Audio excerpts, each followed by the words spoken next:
الله أكبر شوقنا إنها الركن الخامس من أركان الإسلام، حج بيت الله الحرام.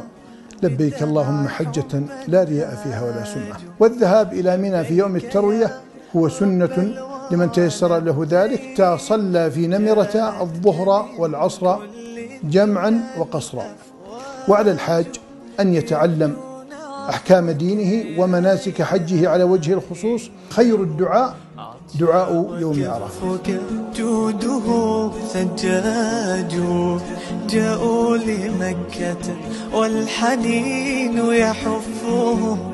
الله أكبر كبر الحجاج. الله أكبر كبر الحجاج.